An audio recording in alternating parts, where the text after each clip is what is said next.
very much like the opportunity to show herself, this court, her family, her children, and her unborn child that she can be a good parent. I know she has a couple words to say on her behalf. I believe that a minimum sentence would adequately protect the public. She has not been a threat to anyone other than herself and the child here. This case, it's not a typical criminal case where there's a intent to do harm. In this case, she was found guilty of reckless conduct, and that reckless conduct caused harm to her child. The jury found her guilty of that. The testimony showed that Megan has been diagnosed with Ehlers-Danlos syndrome, and the likelihood is 50% or greater that her child would have had that disease.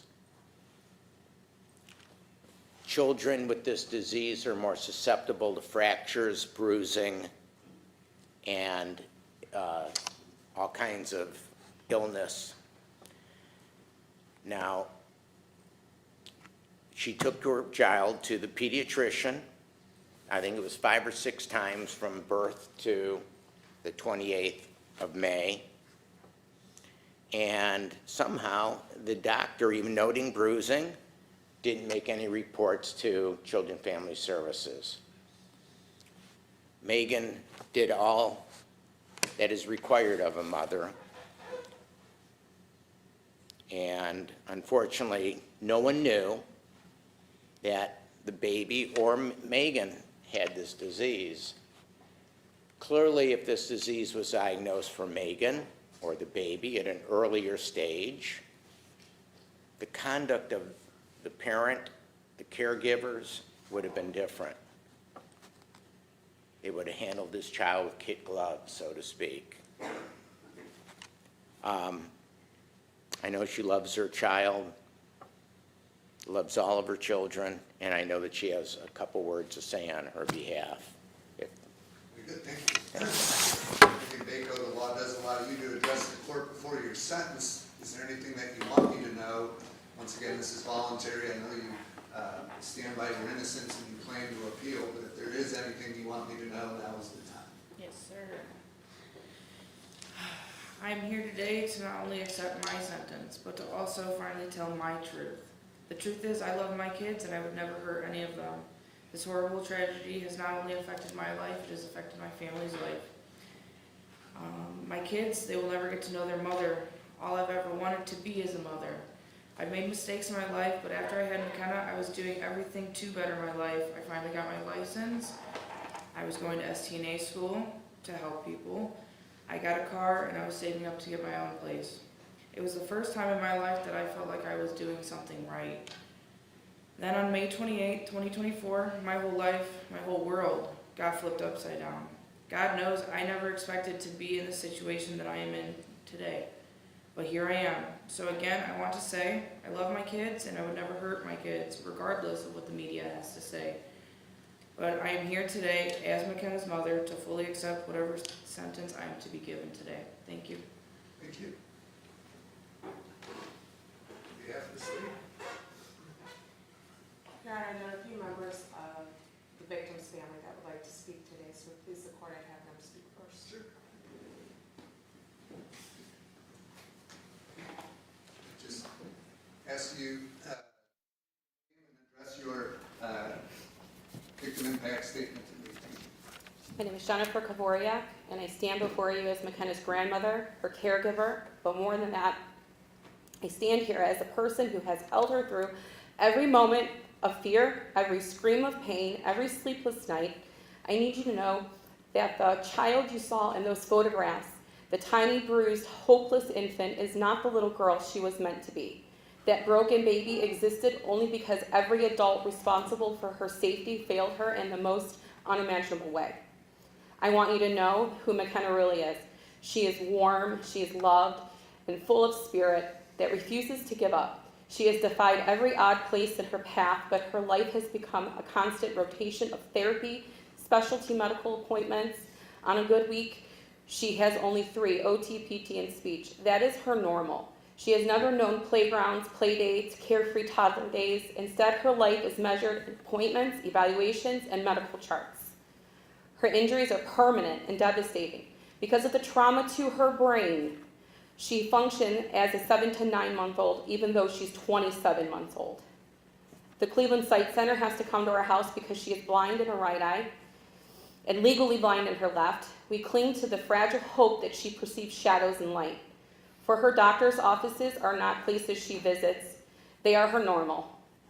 After months at Rainbow's Babies, she had to return for brain surgery. Surgeons went into her tiny skull to clean out 6 months' worth of blood from her brain bleeding for 6 months. Your Honor, she lives like this. The amount of suffering she endured before anyone intervened is something I will never be able to comprehend. Her medications are so strong that no child should ever need them. Even oxycodone barely touches her pain now. As she's just 2 years old, she does not know what it means to exist without pain. She is in palliative care, so we can at least try to manage the agony she wakes up with every day. She receives all of her nutrition through a surgically placed G-tube. Every 4 hours while she is awake, we feed her, give her medications through this tube, meaning our days and nights are built around her needs. There is no such thing as a quick outing. She is a toddler with profound special needs. She is our world. None of this is her fault. She did nothing to deserve any of this. I cannot ease the image of walking into her ICU room for the first time. She was gray, limped, covered, head to toe in bruises. She cried, but even her cries sounded weak, as if her body barely had enough strength left to fight. We spent night after night unsure if she would survive. I begged God not to make her suffer anymore. I did not believe she would live. And from that moment on, I never left her side. The nightmares still come. I see her tiny body in that bed. I still hear her monitors. I still wake up to comfort her when pain or fear jolts her awake. You do not unsee something like that. You do not forget it. You carry it. She cannot walk and cannot eat on her own. She cannot see the world the way she should, all because of what was done to her. And yet she is extraordinary. She laughs, she sings, she tries, she fights, she finds her ways around all her limitations. The kind of determination, it humbles me every day. She shows us what courage looks like. But Your Honor, her strength does not excuse what was done to her. It does not lessen the horror, and it does not erase the responsibility of the adults who chose not to protect her. I pray that her cries echo forever in the minds of the people who allowed this to happen. Despite everything, McKenna wakes up happy. She is loved, she's cherished, and she's protected. My husband, her father, and I will spend the rest of our lives making sure she is safe, something her biological mother chose not to do. And yet, Your Honor, is why I am pleading with you for the maximum sentence allowed under the Ohio law. McKenna has been given a life sentence, one of disability, pain, dependence, and limitations. She will never have the life she deserved, but her abuser will not face a life sentence. The imbalance is unbearable. Ms. Bako has shown no remorse, no sympathy. She sat here expressionless while we described the irreversible damage done to her daughter. She is a danger to all of her children, including the ones on the way. It is time for our family to begin to heal. Justice must start here for McKenna. Justice is the first step toward reclaiming even a piece of life that was stolen from her. Thank you, Your Honor, for listening and seeing McKenna not just as a victim, but as a little girl who deserves love, safety, and the future free from pain. In our home, she will never again know torture. She will laugh, she will play, she will sing. She will be held and cherished for the rest of her life. She deserves at least that much. Thank you. Thank you. Your name, sir? My name is Tom Kvoriak. I come to you as McKenna's papa. Your Honor, I present you with a photo in May of 2024 of McKenna Ray Kvoriak. But I also present you with a photo of McKenna Ray Kvoriak recently when she's in the care of people who love, respect her, and respect human life. I'd like to start off by saying that I am a man who loves Jesus Christ above all things. With that being said, As hard as it is to say, I forgive Megan Bako for making horrible choices that led to the abuse of McKenna Ray Kavoriak. With that, I also believe that Megan should be 100% accountable for choosing not to protect her daughter. Thank you to doctors, nurses, therapists, and a lot of love, McKenna continues to thrive to the best of her ability. Because of her injuries, McKenna is blind and can't see her surroundings clearly, watch her favorite TV show, or even see her best friend, Bentley, our 100-pound shepherd. She can't clearly see presents on Christmas or on her birthday, but still has found ways to enjoy them. McKenna also can't enjoy the zoo or other outdoor activities due to her vision impairment. Due to her injuries, McKenna doesn't eat as a normal 2-year-old should. She will enjoy soft or pureed foods because her brain injury will not let her allow to chew. Think about a 2-year-old not being able to eat a Happy Meal or even a slice of her own birthday cake. Due to her injuries, she has been diagnosed with cerebral palsy and has had very limited movement on the right side of her body. Although she can't stand, walk, she has figured out her own way to get around. Imagine a 2-year-old who can't run around the yard or hunt an Easter egg.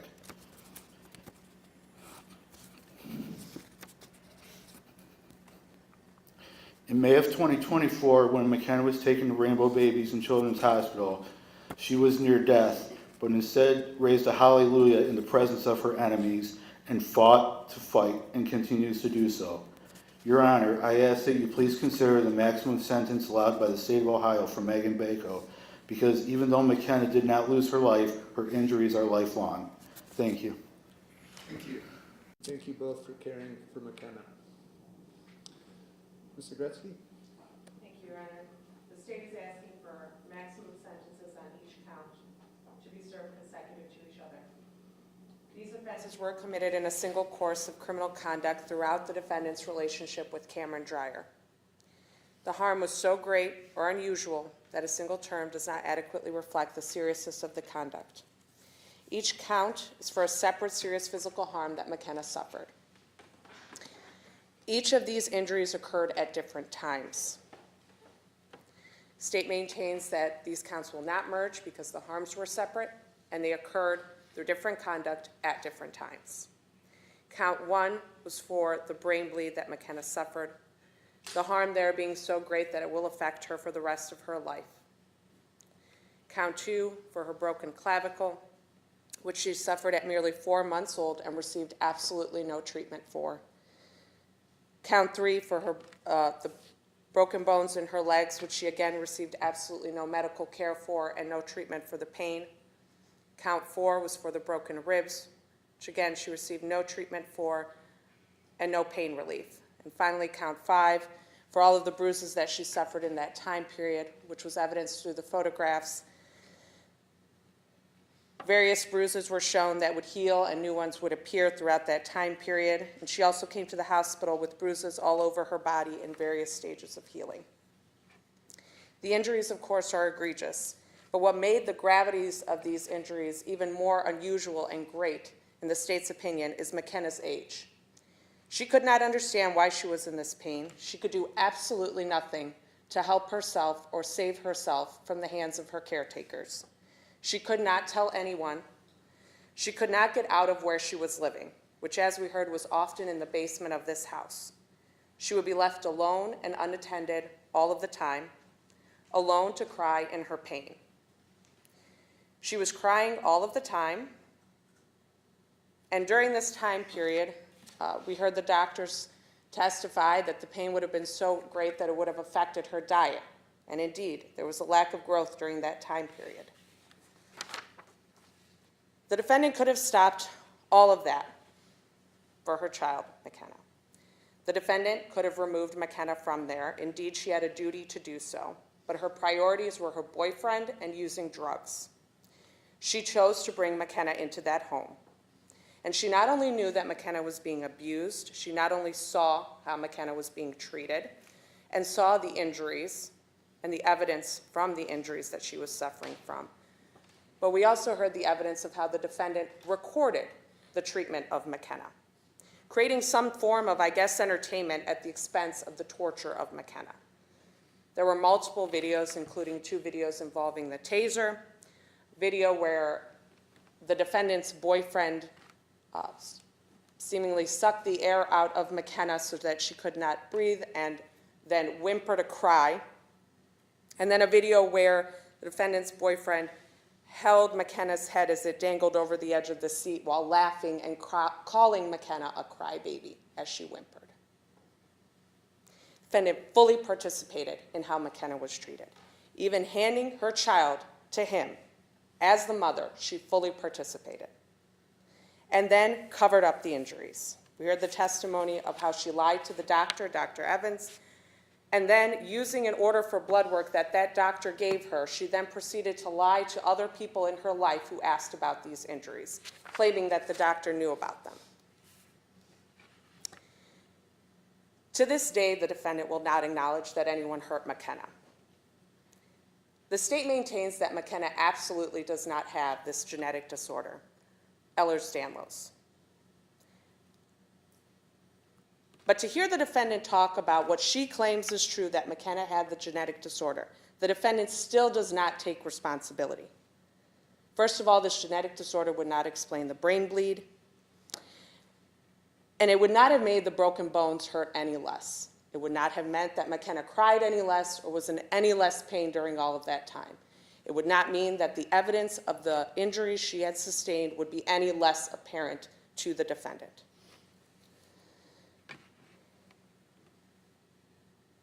But still, through this day, the defendant does not take responsibility for her actions in failing to care for McKenna and shows no remorse. Nearly every factor making recidivism more likely is present here, Your Honor. The defendant has a history of criminal conviction and a long history of juvenile delinquency adjudications, including multiple crimes of assault, and there's evidence of no success in rehabilitation from those adjudications. In that same vein, the defendant has not responded favorably to sanctions previously imposed. She shows a pattern of drug use related to this offense and refuses to acknowledge it, and again shows no remorse. Not only no genuine remorse, but no remorse at all. She showed none when McKenna was constantly crying and in pain throughout that time period. She showed no remorse when McKenna was in the hospital. The defendant even refused to console her in the emergency room. And no remorse throughout these proceedings and through today. Not one "I'm sorry." Not even sorry that it happened to her. The defendant further, as a parent, does not even care for her children before they are born. We've heard the defendant has a history of drug use while pregnant. When McKenna was born, the defendant did not have custody of her older child because her older child was born with drugs in her system. McKenna was born with marijuana in the system. And the defendant has had a child since that a court has determined the defendant was not fit to protect. The defendant is pregnant again and refuses to go to her medical appointments. Your Honor, maximum sentences for each count are appropriate and necessary for the seriousness of what the defendant has done, and they are necessary to protect the public to the danger that the defendant poses to the public, which include her children. Thank you. Thank you. I have considered the record, oral statements made, Victim impact statements, pre-sentence report, my conference in chambers with counsel, and the statements of the defendant, the defendant's counsel, and the prosecutor. I've also considered the overall purposes of felony sentencing pursuant to revised code section 2929.11, which are to protect the public from future crime by this offender and others, to punish this offender, and to promote the effective rehabilitation of the offender using the minimum sanctions that the court determines, accomplish those purposes without imposing an unnecessary burden on state or local government resources. I've considered the need for incapacitation, deterrence, and rehabilitation, along with the public burden on governmental resources. I've considered the recommendations of the parties. I've reasonably calculated the sentence to achieve the overriding purposes of felony sentencing to be commensurate with and not demeaning to the seriousness of this offender's conduct and its impact on the victim, and to be consistent with sentences imposed for similar crimes committed by similar offenders. I'm using my discretion To determine the most effective way to comply with the purposes and principles of sentencing, I've considered all relevant factors, including the seriousness factors set forth in Divisions B and C of Revised Code Section 2929.12, and the recidivism factors set forth in Divisions D and E of Revised Code Section 2929.12. Clearly, these crimes are serious, but I need to judge whether they're more serious than conduct normally constituting this offense, and most of the more serious factors are subsumed in the charges themselves, so I don't find any factors making the conduct more or less serious. As to the recidivism, the defendant has previous juvenile adjudications and a troubling history of juvenile adjudications starting in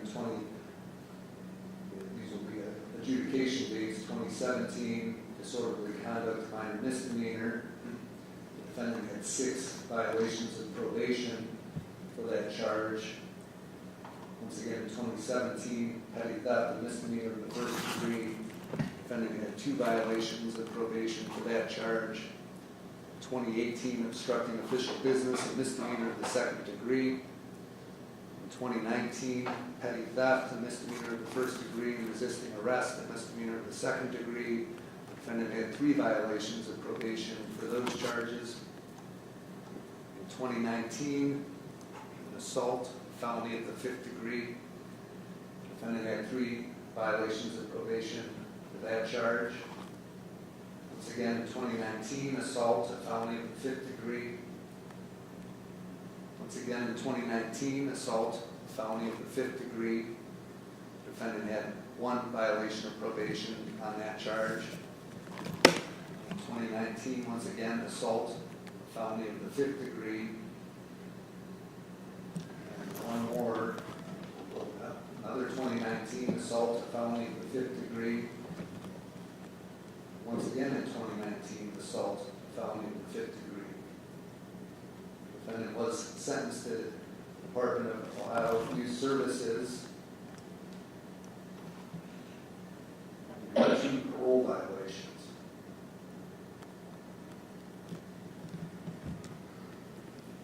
There was 5 felony adjudications as a juvenile and 18 probation and parole violations. Clearly, there's a rehabilitation failure after those previous juvenile adjudications. As the defendant maintains her innocence, I'm not making a finding on remorse one way or the other. There's no factors that make recidivism less likely. The court finds that these charges do not merge. There were 5 separate injuries, 5 distinct time frames, is argued to the jury in this case.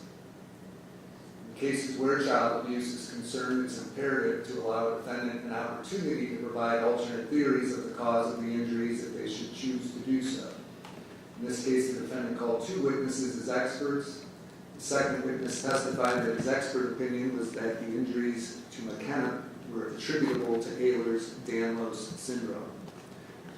There were little to no objections during his testimony, and the cross-examination was basically limited to 1 question. The jury heard and considered this testimony and returned their verdicts of guilty. I'm reminded in this case of an experience that I had with my wife in Chagrin River Park. As we were on a path, a doe and a fawn were on the path ahead of us. There was a woman and her dog approaching the deer from the other side. The doe left the path and went into the woods, but the fawn stopped and would not move. He stopped a considerable distance away from the fawn, as did the woman and her dog. After a few moments, the doe reappeared and attempted to nudge the fawn into the woods, but she was unsuccessful. The doe, sensing that her fawn may be in danger, charged towards my wife and me. The doe then did the same to the woman and her dog. Both my wife and I and the woman and her dog then walked back towards where we came from to allow the doe to move the fawn into the woods at their own pace. That is the parental instinct that exists in animals and humans, to protect your children at all costs.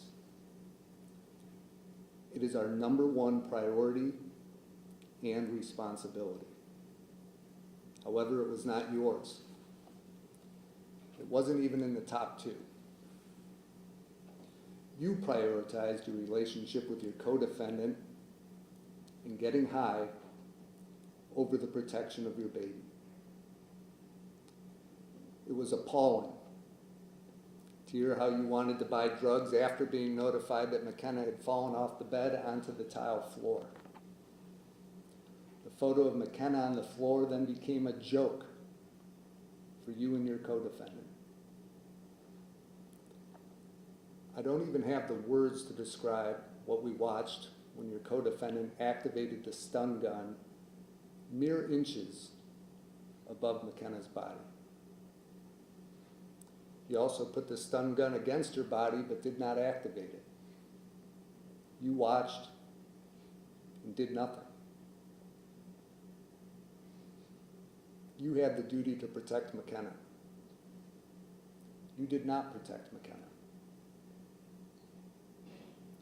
The injuries to McKenna were numerous and severe. McKenna suffered while you did nothing.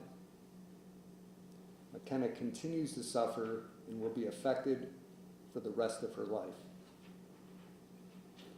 While you gave birth to McKenna, you are not her mother. The court finds that prison is consistent with the purposes and principles of felony sentencing, and the defendant is not amenable to available community control sanctions.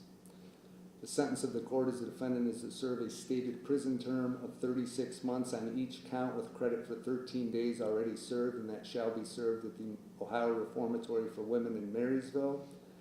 All counts are to be served consecutively to one another for a total of 180 months in prison. Court finds consecutive service is necessary to protect the public from future crime and to punish this offender, and that consecutive sentences are not disproportionate to the seriousness of this offender's conduct and the danger she poses to the public. I also find that at least 2 of the multiple offenses were committed as part of 1 or more courses of conduct, and the harm caused by 2 or more of the multiple offenses so committed was so great or unusual that no single prison term for any of the offenses committed as part of any of the courses of conduct adequately reflects the seriousness of this offender's conduct. As was stated at the trial, there were a constellation of injuries from multiple dates. I also find the offender's history of criminal conduct demonstrates that consecutive sentences are necessary to protect the public from future crime by her. I've considered your present and future ability to pay financial sanctions, and in accordance with the Revised Code Section 2929.18, you're to pay court costs and any fees that are related to this case. Post-release control as part of your sentence. You may be on post-release control for up to 2 years as determined by the Adult Parole Authority.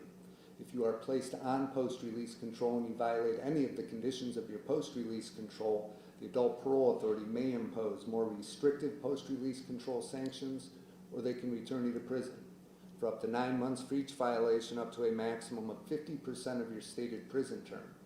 If your violation of post-release controls for committing a new felony offense, you may be prosecuted for that new offense. In the court in which you are being prosecuted for the new felony, that judge may impose an additional consecutive prison sentence for that post-release control violation. The maximum prison term for the post-release control violation shall be the greater of 12 months, or the period of post-release control for the earlier felony minus any time you have spent under post-release control for that earlier felony. You have a right to appeal. If you're unable to pay the cost of an appeal, you have the right to appeal without payment.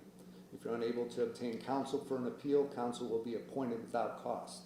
If you're unable to pay the cost of documents necessary to an appeal, including any transcripts, the documents and transcripts will be provided without cost, and you have the right to have a notice of appeal timely filed on your behalf. Appellate counsel has already been appointed in this matter. The appellate bond request is denied. The court further disapproves of placement in shock incarceration or intensive program prison. Bond, if any, is released. Anything further from the state? No, Your Honor, thank you. From the defense? No, Good, we're adjourned.